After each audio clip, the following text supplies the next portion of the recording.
একদিন একটা স্কুলের টিচার ভাবলেন তিনি তার ক্লাসের সবচেয়ে বুদ্ধিমান ছেলেটিকে আজকে খুঁজে বের করবেন। তারপর ক্লাসে থাকা সমস্ত ছেলেদের দিকে উদ্দেশ্য করে স্যার বললেন, এখানে এমন কে আছো যে নিজেকে সবচেয়ে বুদ্ধিমান মনে করো? তিনটি ছেলে হাত তুলে দাঁড়ালো, বলল, স্যার আমি সবচেয়ে বুদ্ধিমান। স্যার বললেন, আমি একজনকে বেছে নিতে চাই, অতএব তোমাদের একটা ছোট্ট পরীক্ষা দিতে হবে। আগামীকাল তোমরা স্কুলে আসার পূর্বে 3টি মুরগি 3 জনে আলাদা আলাদা ভাবে জবাই করবে।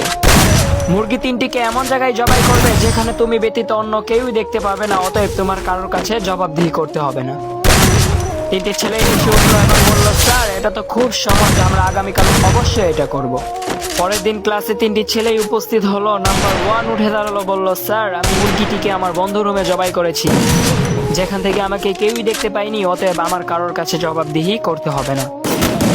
এভাবে নাম্বার 2 উঠে দাঁড়ালো, বলল, স্যার আমি মুরগিটিকে আমার বাড়ি থেকে অনেক দূরের একটি জঙ্গলে জবাই করেছি, যেখানে আমি ছাড়া অন্য কেউই দেখতে পাইনি, দিনের বেলায় ভয়ে কেউ প্রবেশ করে না, অতএব আমার কারোর কাছে জবাবদিহি করতে হবে না।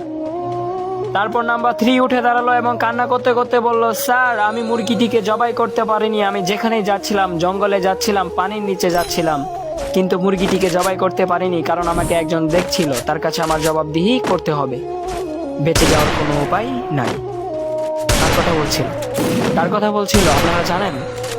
আল্লাহ, আমাদের সৃষ্টিকর্তা, আমাদের রব, আমাদের মালিক আল্লাহ। ঠিক তেমন অবস্থা আমাদের।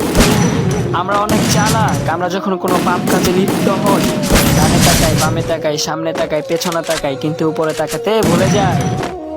যদিও উপরে তাকালে আমরা কাউকেই দেখতে পাই না, কিন্তু আমরা তো বিশ্বাস করি আমাদেরকে দেখছেন কে? আল্লাহ। আমাদের মনের কথা জানেন কে? আল্লাহ। আল্লাহ বোবা ব্যক্তির কথাও কিন্তু জানে। কি জানেন না? জানে।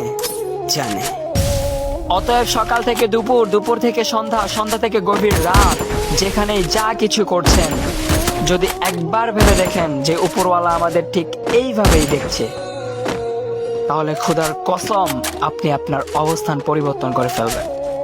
শুধুমাত্র আল্লাহর